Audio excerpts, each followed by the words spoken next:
খেলা চলছে বিশ্বজুড়ে। ফুটবল ক্রিকেট ছাড়াও খেলার রয়েছে এক দীর্ঘ ফর্দ। শুধু ফলাফল নয়, গত আজ আর আগামীর খেলাকে প্রেস বক্স থেকে আমরা দেখতে চাই ভিন্ন চোখে। আর সেই দেখাটাই দেখতে পাবেন এখন মাঠে। আর সঙ্গে আছি আমি শরীফ রওশন। আজকের আলোচনার বিষয়ে ক্রিকেটের মান। আলোচনায় যাওয়ার আগে এক নজরে দেখে নেব ক্রীড়াঙ্গনের সব গুরুত্বপূর্ণ খবরাখবর। ঘরের মাঠে আয়ারল্যান্ডের বিপক্ষে দ্বিতীয় টি-20 ম্যাচের আগে সিরিজ হারের শঙ্কায় টিম বাংলাদেশ। সিরিজের প্রথম ম্যাচে ব্যাটিং ব্যর্থতায় কুপকার লিটন বাহিনী। বোলারদের নির্বিষ বোলিংয়ের পর ব্যাটারদের ধারাবাহিক ব্যর্থতায় প্রশ্নবিদ্ধ টিম ম্যানেজমেন্ট।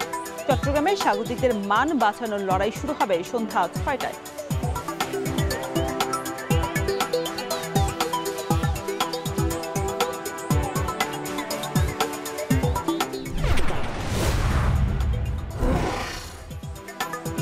আবারও পরিবর্তন আসতে যাচ্ছে বিপিএল এর ক্রিকেটারদের নিলাম তালিকায়। নানান যাচাই বাছাই শেষে 250 বিদেশি ক্রিকেটারদের চূড়ান্ত তালিকা প্রকাশ করলেও সন্দেহভাজন আর অখ্যাতদের নিয়ে সমালোচনার মুখে পড়ে আবারও তালিকায় কাটছাট করতে যাচ্ছে বিসিবি। দলগড়া নিয়ে বিপাকে ফ্র্যাঞ্চাইজিগুলো।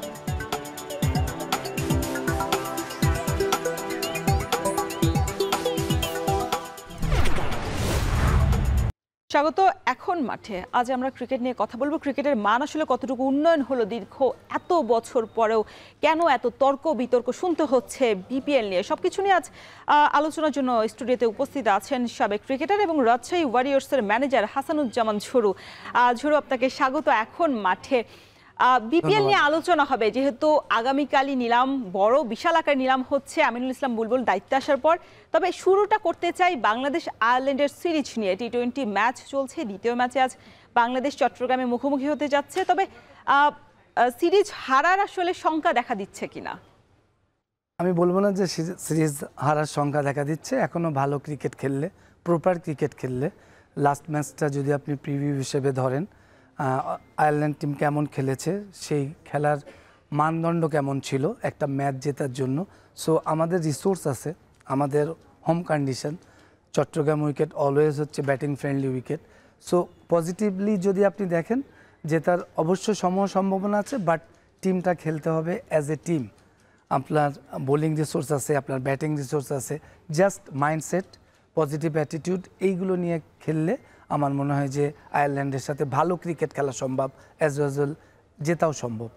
মানে আপনি বলছেন আমাদের ব্যাটিং বোলিং ফিল্ডিং তিন বিভাগে আসলে আমাদের সেই রিসোর্সটা আছে, সেই আমাদের প্রতিভা আছে, এবং মানে সমস্যা কোথায় তাহলে? আমরা যে ধারাবাহিকভাবে আমাদের ছেলেরা পারফর্ম করতে পারছে না, সেটা আমাদের দেশ কি বিদেশ সব জায়গাতে আসলে আমরা মানে অনিয়মিত একটা পারফরমেন্স। হয়তো বা টপ অর্ডার ব্যাটাররা কখনো ফল করছে, কখনো মিডল অর্ডার, কখনো আবার লোয়াররা তো আসলে সাপোর্ট দেওয়ার জন্য শেষ সময় আসে। তবে যাদের আসলে ব্যাটিংয়ে মানে পারফর্ম করার কথা, তারাই যখন আসলে ব্যর্থতার পরিচয় দিয়ে মাঠ ছাড়েন, সেই সময় আসলে আমরা কতটা আশা রাখতে পারি?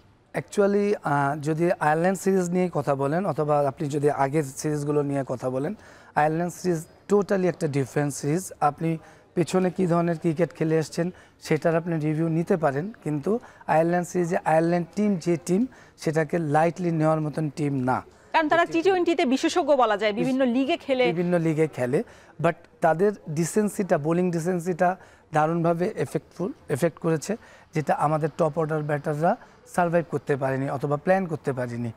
180+ রান টার্গেট করতে গেলে স্বাভাবিকভাবেই পাওয়ার প্লের যে ইউটিলাইজেশনটা, তারপর মিডল অর্ডারের যে ইউটিলাইজেশনটা, পাওয়ার প্লেতে আপনি যদি উইকেট লেস দেন, তারা কিন্তু 39 রান লো লস ছিল এবং প্রপার ক্রিকেটিং শট খেলেছে। টেক্টর বলেন, তারপর লরকান বলেন, both of the brother proper cricket খেলেছে পাওয়ার প্লেতে। তাদের 4গুলা দেখেন, তাদের 6গুলা দেখেন, তাদের গ্যাপ ফাইন্ড আউটগুলো দেখেন। আমাদের বোলারদের এগেনস্টে, সুইংয়ের এগেনস্টে যেভাবে তারা ব্যাটিং করেছে, একদম পিওর ক্রিকেট খেলেছে বলেই কিন্তু বোর্ডে 181 রান হয়েছে। সো সেই ধরনের ক্রিকেট চেস করতে গেলে বাংলাদেশি ব্যাটারদের যে প্ল্যানটা ছিল, সেই প্ল্যানটা প্রপারলিতে এক্সিকিউট করতে পারেনি। আপনি দেখেন 18 রানে 4 উইকেট পাওয়ার প্লের মধ্যেই, কিন্তু তাদের বোলাররা জাস্ট লাইন লেন্থে বোলিং করেছে। মার্ক অ্যাডায়ার আপনার 5 মাস পরে ক্রিকেটে কামব্যাক করেছে, এসেই সে তার জায়গাটা ফিল আপ করেছে বোলিং দিয়ে। সো প্রত্যেকটা প্লেয়ারের টোটাল কন্ট্রিবিউশনটা খুব বেশি ইম্পর্টেন্ট ছিল বলেই আয়ারল্যান্ড কিন্তু জিতেছে। কিন্তু বাংলাদেশের যেটা হয়, আগেও দেখেছি যে তামিম ইকবাল থেকেই শুরু করি, তার ওপেনিং পার্টনার আমরা পেতাম না, তার ওপেনিং পার্টনার অ্যাডজাস্ট করতে গেলেই নন স্ট্রাইকে, মানে লেফট এবং right combination, not left and right, just specific. যদি আপনি একটা ব্যাটারি ধরেন, একবার জুনায়েদ সিদ্দিকী আসছে, ইমরুল কায়েস খেলছে, অনেক অনেক টপ অর্ডারে আমরা করতাম, আমরা তারপরে মিডল অর্ডারে এসে সার্ভাইভ করতে হতো।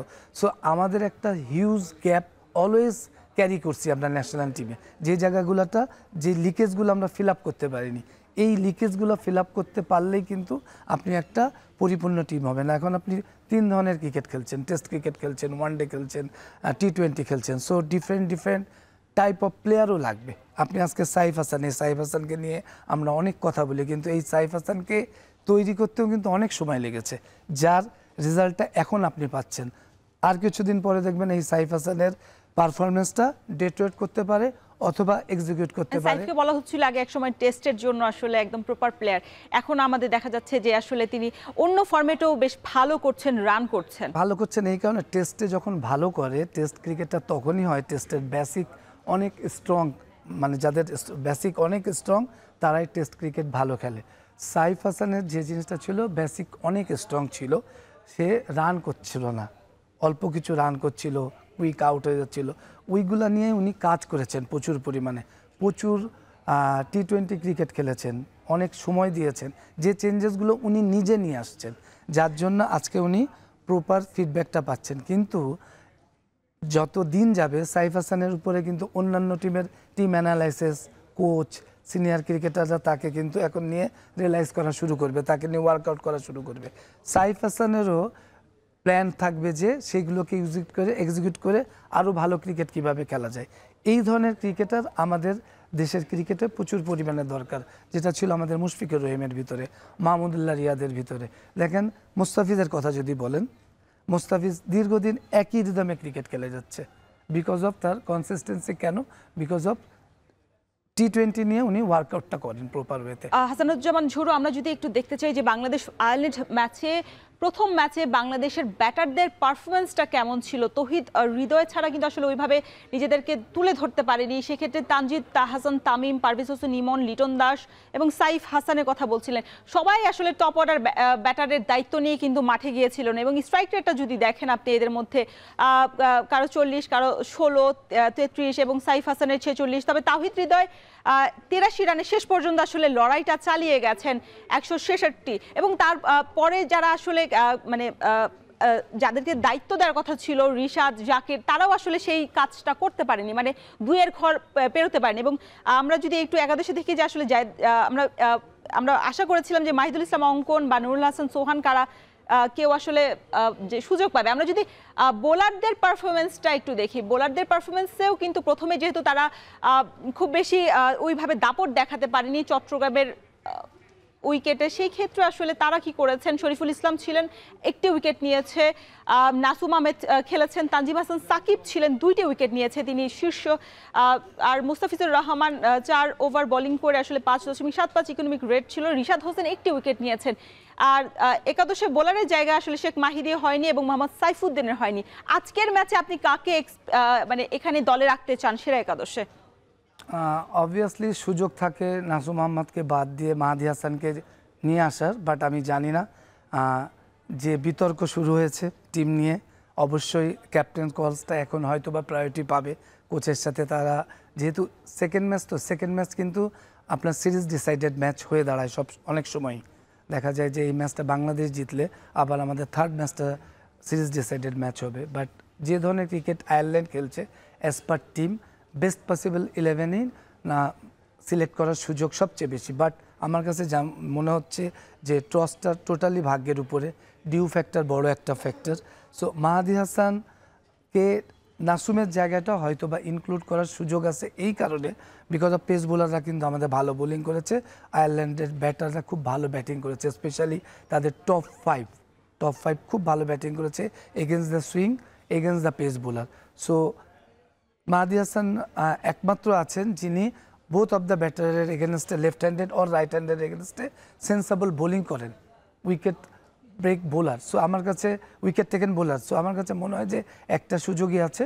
বাট যে বিতর্ক শুরু হয়েছে অথবা টিম নিয়ে যে বিষয়গুলো চলছে, খুব ক্রিটিক্যাল চয়েস হবে যে মাহদী হাসানকে ইনক্লুড করবে অথবা কি করবে না, নাকি লাস্টের বেস্ট 11 খেলাবে। আজ সন্ধ্যা 6টায় বাংলাদেশ আয়ারল্যান্ডের মুখোমুখি হবে নিজেদের সিরিজ বাঁচানোর লড়াই। আর সেই লড়াই আসলে পরিকল্পনাটা কেমন হবে, কিভাবে নামবে মাঠে, এই নিয়ে আজ আলোচনার জন্য আমাদের সাথে স্টুডিওতে উপস্থিত আছেন সাবেক ক্রিকেটার হাসানুজ্জামান ঝুরু। কথা বলছিলাম যে আসলে বাংলাদেশের পরিকল্পনাটা কেমন হওয়া উচিত ছিল। আপনি বলছিলেন অনেক ফ্যাক্টর নিয়ে প্রথম ম্যাচে হেরেছে বাংলাদেশ, তবে দ্বিতীয় ম্যাচের আগে যদি আমরা পাওয়ার প্লে বা মিডল অর্ডারে বাংলাদেশের পারফরমেন্স কেমন হওয়ার কথা ছিল, তবে কেমন হয়েছে যদি একটু পরিসংখ্যানটা দেখতে চাই, সেক্ষেত্রে আমরা তৃতীয় স্থানে আছি পাওয়ার মিডল অর্ডারের যে দলগুলোর পারফরমেন্সে। সেক্ষেত্রে অস্ট্রেলিয়া পাকিস্তানের পরে কিন্তু আমাদের অবস্থান, এবং আমরা বেশ অনেকগুলো ইনিংস কম খেলেও কিন্তু আমরা বেশ স্ট্রাইক রেটে ভালো করেছি, 121.83 আছে। তবে জিম্বাবুয়ে এবং ওয়েস্ট ইন্ডিজ বা নিউজিল্যান্ড যদি বলি, তারাও কিন্তু অনেক কম ম্যাচ খেলেছে মিডল অর্ডারে রান তোলার ক্ষেত্রে। এই জায়গাটাতে আসলে যখন টপ অর্ডার ব্যর্থ হয়, মিডল অর্ডারের তো অটোমেটিক চয়েস আসলে তাদের এই জায়গাটাতে দায়িত্ব নিতে হয়, সেই জায়গাটা আমরা কেন পারছি না? তাওহিদ হৃদয়কে 5 নম্বরে নামানো হয়েছে, তিনি শুধু পারফর্ম করতে পেরেছেন গত ম্যাচে। অ্যাকচুয়ালি এখানে কিন্তু যে স্ট্যাটাসটা, সেই স্ট্যাটাসটা various status, but strike rate খুব ইম্পর্টেন্ট রোল শুধু বাংলাদেশ আয়ারল্যান্ড ম্যাচ হিসেব করে না, এটা অল ওভার বিগত সময়ের ম্যাচগুলো। বাট বাংলাদেশের প্রেক্ষাপটে যেটা দেখা যায় যে টপ অর্ডার আমাদের কোনো সময় ভালো করলে মিডল অর্ডার যে জায়গাটা থেকে শুরু করবে সেই মিডল অর্ডারটা করতে পারে না, বিকজ অফ আমাদের অনেক প্লেয়ার চেঞ্জেসও হয়। আজকে দেখেন তাওহিদ হৃদয় খেলেছে যে জায়গায়, সেখানে উনি প্রপার হয়তো সাপোর্টটা পায়নি, বিকজ অফ টপ অর্ডার থেকে যদি একটা পিওর ব্যাটার যদি তাকে সাপোর্ট করতো, হয়তো বা স্ট্রাইক রেট অথবা ম্যাচের পরিকল্পনা ডিফাইন করতো। আর আমাদের স্ট্রাইক রেট এখানে 121.83 দেখাচ্ছে এই কারণে, কারণ আমাদের পাওয়ার হিটিং অ্যাবিলিটি খুব কম, যেটা অন্যান্য দেশের ক্রিকেটারদের ভিতরে প্রখর, যার জন্যই জুলিয়ানকে আনা হয়েছিল কয়েক মাস আগে এই প্রসেসটা ডেভেলপ করার জন্য। আপনি যদি পাওয়ার প্লের কথা বলেন, আমি পাওয়ার প্লের কার্ডটাও যদি দেখতে চাই, সেখানেও কিন্তু বাংলাদেশ আমাদের পাকিস্তান এবং বাংলাদেশের দ্বিতীয় স্থানে রয়েছে। সেক্ষেত্রে ওয়েস্ট ইন্ডিজ, নিউজিল্যান্ড, ভারত, ইংল্যান্ডের আগে আসলে আমরা রয়েছি পাওয়ার প্লে। তবে টি-20 ফরম্যাটে তো আসলে পাওয়ার হিটিং যে প্লেইং মন মানসিকতা, সেটা খুব প্রয়োজন। আমাদের জুলিয়ান হুড আসার পরে কি সেই মানসিকতা আমরা করতে পেরেছি কিনা? সেই মানসিকতাটা আমাদের প্লেয়ারদের ভিতরে ইনপুট করেছে, আমাদের প্লেয়াররা ইনহেল করেছে, কিন্তু এটা প্রসেস করার জন্য এটা সময় সাপেক্ষ একটা ব্যাপার। আপনি করার সাথে সাথে যে আপনি এটা পারবেন তা না, এটার সাথে সম্পৃক্ত উইকেটের ব্যাপার থাকে, গ্রাউন্ডের ব্যাপার থাকে, প্লেয়ারের হাইটের ব্যাপার থাকে, প্লেয়ারের ফিজিক্যাল কন্ডিশনের ব্যাপারগুলো থাকে। সো সবগুলোর কম্বিনেশন করে পাওয়ার হিটিং অ্যাবিলিটিটা আসে। সো আমার কাছে মনে হয় যে পাওয়ার হিটিং অ্যাবিলিটিটার জুলিয়ান যে কাজগুলো করেছে, এর মানে রেজাল্টগুলো, ভালো রেজাল্টগুলো পেতে আমাদের অপেক্ষা করতে হবে। বাট আপনি যদি এখন ওয়ার্ল্ড কাপ সামনে রেখে চিন্তা করেন, টি-20 ওয়ার্ল্ড কাপের, আমার মনে হয় আমাদের বাংলাদেশি প্লেয়ারদের, বাংলাদেশি ব্যাটারদের যে নিজস্ব যে প্রসেসগুলো আছে সেগুলো অ্যাপ্লাই করা উচিত। সে 150 রান করা, চেস করা, তার জন্য আপনি মিনিমাম ক্রিকেট খেললে হয়, আমার নো লুকস শর্টসগুলো খেলার প্রয়োজন নাই। রিসেন্টলি আমাদের যেটা দেখি সাধারণত, যে আমাদের ব্যাটাররা উইকেট থ্রো করে দিয়ে আসে, খুব চিফলি দিয়ে আসে, পেনিক, এবং খুব কম সময় আসলে মেজারমেন্ট যে বিষয়টা, বলটা কোন মাপে আসছে, কোথায় মারবো, কোন শট খেলবো। যদি আপনি এশিয়া কাপের পাকিস্তানের সাথে ম্যাচটা দেখেন, যে 130+ রান চেস করতে যে আমাদের ব্যাটারদের যে মানে মনে হচ্ছে যে মাঠে প্রেশারটা রাখতে পারছে না, মাইন্ডসেটের ব্যাপারটা, এই জায়গাগুলো ডেভেলপ করে। মানে মানসিকভাবে এখনো কেন দৃঢ় হতে পারছে না প্লেয়াররা? ইন্টারন্যাশনাল অনেক ম্যাচ খেলেছে তো। নিজস্ব বৈশিষ্ট্যের উপরে আস্থার অভাব, যে জিনিসটা আপনি দেখেন আপনার পাওয়ার প্লে, তারপরে পাওয়ার প্লে শেষ হয়ে যাওয়ার পরে ফিল্ডার অবশ্যই আপনার 30 ইয়ার্সের বাইরে যাবে, ওই সময় আপনার গ্যাপ বড় হবে। সেই জায়গাগুলো আমাদের প্লেয়ারদের অ্যাবিলিটি আছে, বাট ইম্পোজ করতে পারে কম। আপনার যে সবই যে আপনার 6 মারতে হবে অথবা 4 মারতে হবে না, তা আপনি সিঙ্গেল ডাবলসও নিতে পারেন, কিন্তু প্রপার 4 মারার জন্য যে পাওয়ার হিটিং অ্যাবিলিটিটা দরকার, সেইটা আমাদের দেশের উইকেট কন্ডিশনের জন্য আমাদের ব্যাটারদের, যেমন মনে করেন লাস্ট যে 4টা উইকেট, লাস্ট ম্যাচের 4টা উইকেট দেখবেন আমাদের প্রত্যেকটা ব্যাটসম্যান খেলার পরে ব্যাটের দিকে আপনার ব্যাটের দিকে দেখছে, দ্যাট মিনস সুইপ পার্টে বলটা লাগেনি, কিন্তু উইকেট ভালো, তার মানে কি তার স্কিলে প্রবলেম। সো প্রত্যেকটা, যেমন লিটন বলেন, সাইফ আউট হয়েছে ক্রস খেলে, তারপরে তানজিদ তামিম শর্টস খেলেছে, ব্যাটের নিচে লেগেছে, but middle of the bat খেলার জন্য পজিশনিংটা অ্যাপ্রোপ্রিয়েট ছিল না বোলারের এগেনস্টে। সো বোলাররাও, আয়ারল্যান্ডের বোলাররাও দারুণ বোলিং করেছে এই উইকেট কন্ডিশনে একদম। তারপরে ডিউ ফ্যাক্টরটাকেও কাজে লাগিয়েছে। সো আমার কাছে মনে হয় পাওয়ার হিটিং অ্যাবিলিটি ডেভেলপ করার জন্য মেন্টাল স্ট্রেংথটাও দরকার। আপনার পাওয়ার হিট যেমন উইকেটের হেল্পটাও দরকার, আবার মেন্টাল স্ট্রেংথটাও দরকার।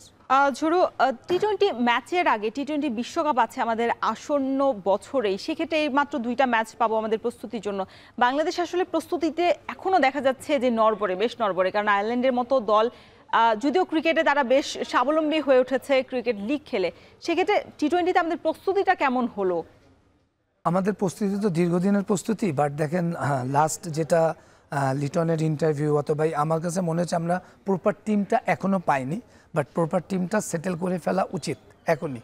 প্লাসও আপনি ইন্ডিয়ান কন্ডিশনে খেলবেন, আপনার ইডেনে আছে 3টা ম্যাচ, ইডেনে 3টা ম্যাচ আপনি ইনেরও খেলবেন।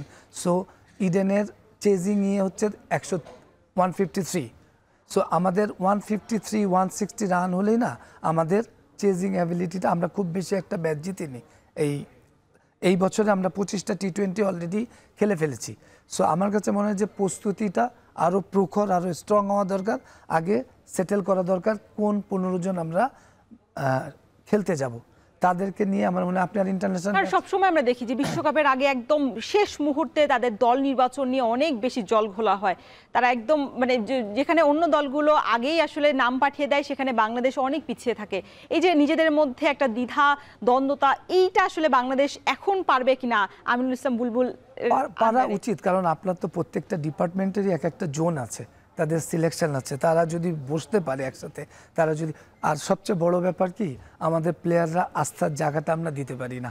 আপনি সিলেক্টর বলেন, ক্যাপ্টেন বলেন, কোচ বলেন, প্লেয়ারদের আস্থার জায়গাটা বড় একটা ফ্যাক্টর, যেটা অন্যান্য দেশের ক্রিকেটাররা তার ম্যানেজমেন্টকে দিতে পারে। আমাদের এই ম্যানেজমেন্টকে দিতে পারলে, মনে করেন আপনি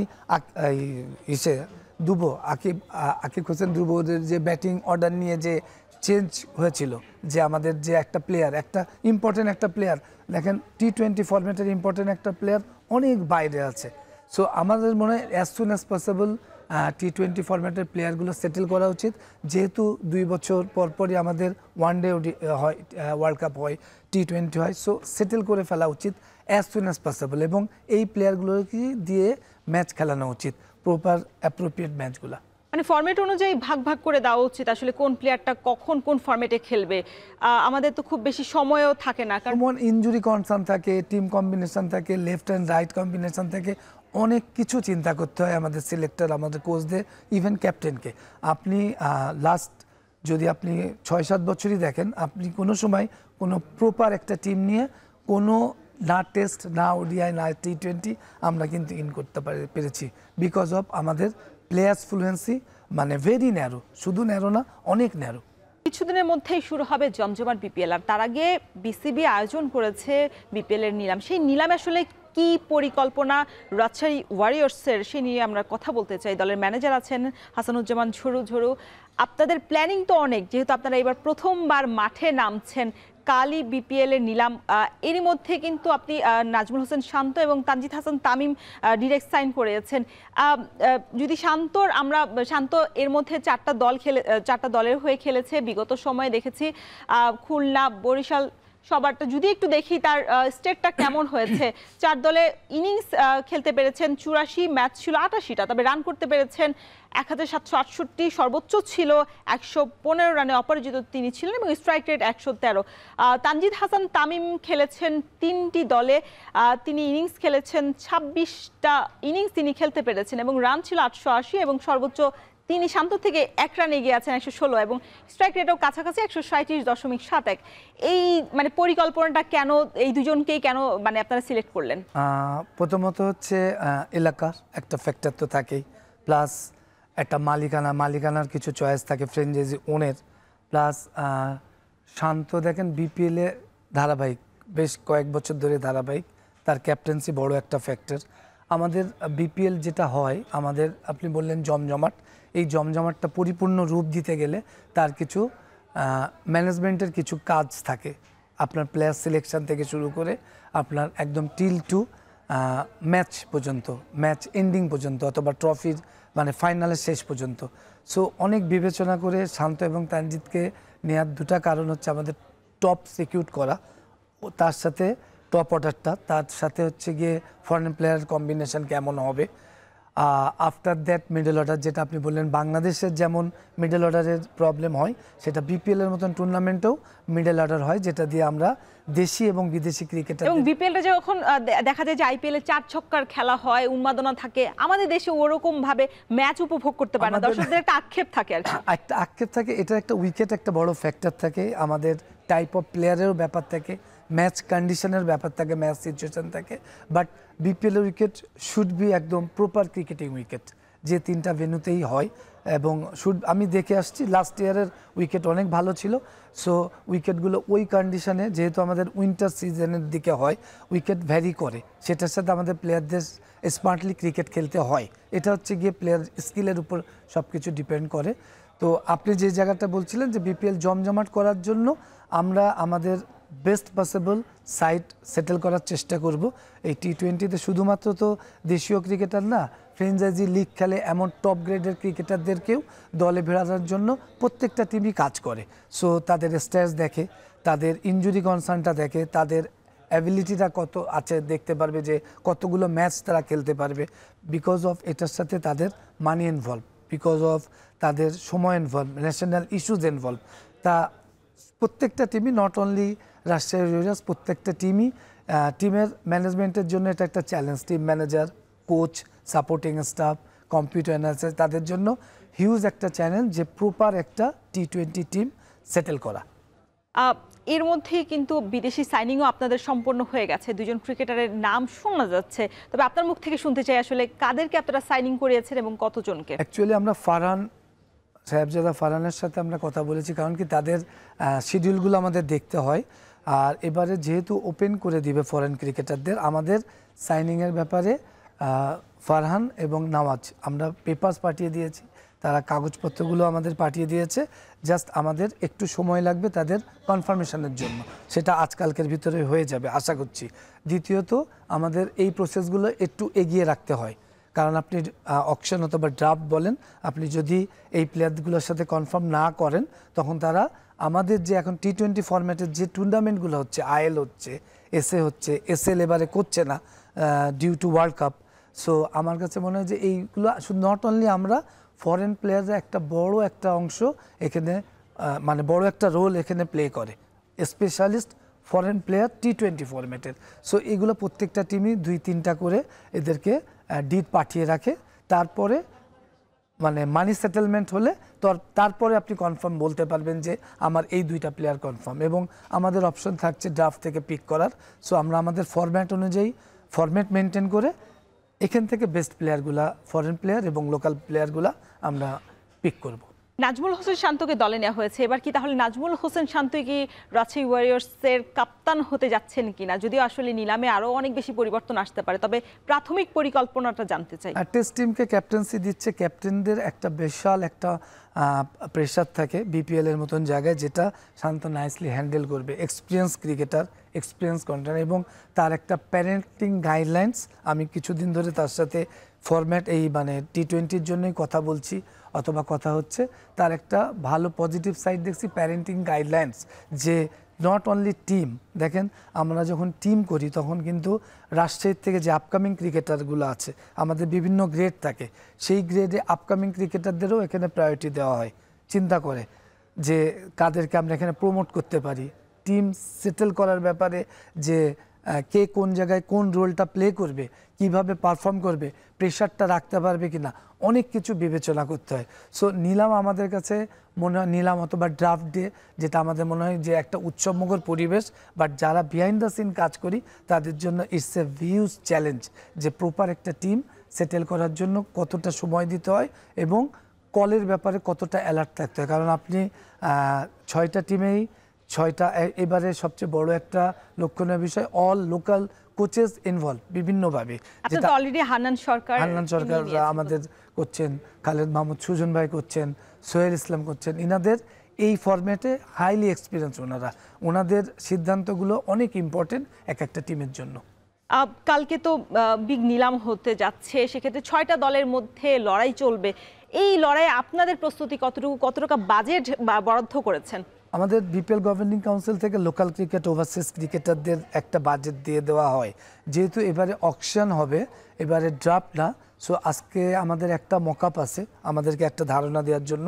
বাট আমরা আমাদের একটা চার্ট সম্পূর্ণরূপে প্রস্তুত করে রেখেছি, যে কোনো সময় যদি কল মিস যায় অথবা কোনো আমার রিপ্লেস ব্যাকআপ প্লেয়ার অথবা আমার পজিশনের প্লেয়ার মিস গেলে এ না বি, বি না সি, সি না ডি যাব। এইভাবে আমাদের চার্ট প্রত্যেকটা টিমেরই একটা ফরম্যাট থাকে, এই ফরম্যাট থেকে নিয়ে আসি। অবভিয়াসলি সেখানে মানির ইনভলভমেন্টের ব্যাপারগুলো আছে। তো সেই জায়গায় হচ্ছে এই যে হান্নান বললেন অথবা সুজন ভাই অথবা সোহেল ইসলাম, ওনাদের চ্যালেঞ্জ যে টাকাটার সাথে সাথে আমাদের টিম সিলেক্টও করতে হয়। সো আমি কোন জায়গাটায় কোন প্লেয়ারকে পিক করব এবং কোন জায়গাটায় মানি কনসিডার করব অথবা কোন জায়গাটায় ইনভেস্ট করব, সেটা তাদের জন্য একটা বড় চ্যালেঞ্জ। ওভারঅল টাকার অ্যামাউন্টও যদি একটু জানতে চাই, আসলে অনেক দলই অনেক টাকা বিগ অ্যামাউন্ট নিয়ে নামতে যাচ্ছে, সেক্ষেত্রে আপনাদের মানি হচ্ছে কি, আপনার একটা বিপিএল গভর্নিং কাউন্সিল থেকে একটা আইটানারি দেওয়া থাকে যে 4 কোটি টাকার ভিতরে আপনি বাংলাদেশি প্লেয়ার নেবেন, 3 কোটি টাকার ভিতরে আপনি ওভারসিজ ক্রিকেটার নেবেন, ডিরেক্ট সাইনিং, এভাবে ফরম্যাট দেওয়া থাকে, এভাবে একটা গাইডলাইন। আপনাদের মোট পরিমাণটা কত? আমাদের লোকাল ক্রিকেটার 4 কোটির মতন আসবে, 4 কোটি, এবং ফরেন প্লেয়ারও 3 কোটির কাছাকাছি আসবে। মানে 7 কোটি টাকা নিয়ে আপনারা নামতে যাচ্ছেন? 7 অনলি প্লেয়ার্স। কারণ কি, শুধু আমাদের না বিপিএল সম্পর্কে কিছু ভ্রান্ত ধারণা আছে। প্লেয়ার্সদের একটা পেমেন্ট আছে, তারপর একটা সাপোর্টিং স্টাফদের একটা অ্যামাউন্ট আছে, তারপরে হোটেল, মানে হিউজ কস্টলি একটা হচ্ছে ইভেন্ট। এবং আমি অ্যাপ্রিসিয়েট করি যারা, যেসব মালিকানা যারা এই টুর্নামেন্টগুলোতে ইনভেস্ট করতে আসেন, তারা কতটুকু কি রিটার্ন করতে পারেন অথবা কতটুকু বেনিফিটস পান, অথবা তাদের ক্রিকেটের প্রতি যে ফ্যাসিনেশন থেকে আসছেন তাদেরকে অ্যাপ্রিসিয়েট করার মতন একটা জায়গা আমি পাই। এবং আমাদের ক্রিকেটারদের, আমাদের টিম ম্যানেজমেন্ট যারা আছি, তাদের উচিত এই ফ্র্যাঞ্চাইজিগুলোকে প্রপার ফিডব্যাক দেওয়া ক্রিকেটিং পারফরমেন্সের মধ্যে। দেখেন, একটাই ট্রফি, বাট 6টা টিমই করবে যে চ্যাম্পিয়ন হওয়ার জন্য, 6টা টিমই করবে, এলিমিনেটর খেলবে, ফরেন প্লেয়ার কালেকশনের ব্যাপার আছে, তারপরে আদার্স লজিস্টিক সাপোর্টের অনেক পেমেন্ট থাকে। বাট এই জিনিসগুলো আমাদের কাছে শুধুমাত্র মনে করেন T20 ওয়ার্ল্ড কাপ আছে, বাট আমি একটা টিমকে রিপ্রেজেন্ট করছি, আরেকটা ম্যানেজার আরেকটা টিমকে রিপ্রেজেন্ট করছে। এই টিম থেকে অফকোর্স আমি জানি না যে এখনও হচ্ছে T20 ওয়ার্ল্ড কাপের টিম দেয়নি। আমার এখান থেকে বিপিএলের মাধ্যমে, ক্রিকেটিং পারফরমেন্সের মাধ্যমে এখান থেকে 2টা অথবা 4টা প্লেয়ার, ন্যাশনাল প্লেয়ার তো আছেই, 4টা প্লেয়ার যদি রিপ্রেজেন্ট করে বাংলাদেশকে, সেটা হচ্ছে আমাদের ফ্র্যাঞ্চাইজিদের জন্য একটা অ্যাচিভমেন্ট, আমাদের সাপোর্টিং স্টাফদের জন্য একটা অ্যাচিভমেন্ট। হাসানুজ্জামান ঝুরু, আমরা কথা বলছিলাম বিপিএল নিয়ে, তবে বিপিএল এর ফিক্সিং আসলে একটা কালো অধ্যায় হয়ে থাকে সবগুলো দেশের জন্যই। শুধু আমাদের দেশে বিপিএল চলে, অন্য দেশে আইপিএল চলে, অন্য কোথাও আইএসএল চলে, পিএসএল চলে, সব জায়গাতে আসলে ফিক্সিং এর যে একটা তাণ্ডব সেটা আমরা দেখতে পাই। এই মধ্যে কিন্তু আমরা দেখেছি যে বিজয় সহ আরও 2-1 প্লেয়ারকে নিষিদ্ধ করা হয়েছে। বিসিবি দল দিয়েও তালিকা যেটা দেওয়া হয়েছিল, প্রধান মূল তালিকা, সেটার পরেও আবার দিয়ে তারা বলছে কাটছাটের জন্য যে এটা খসড়া। এই যে বিসিবির যে অমনোযোগিতা বা বিসিবির এমন কাটছাট, তালবাহানা প্লাস ফিক্সিং, এই জায়গাতে আসলে আপনারা কতটুকু সতর্ক আছেন? যেহেতু নতুন একটা দল নিয়ে আসছেন, নিশ্চয়ই নামটাও আসলে আপনারা প্রতিনিধিত্ব করছেন রাজশাহীর। আমি 4 বছর কাজ করেছি চিটাগং ভাইকিংসের সাথে, আমার পরিচ্ছন্ন একটা টিম ছিল। আফটার দ্যাট 2019-এর পরে আমি আর কাজ করিনি, কোভিড পিরিয়ডও ছিল, 2 বছর বোর্ড করেছে। আমরা যারা কাজ করি তারা চাই পরিচ্ছন্ন একটা ক্রিকেট।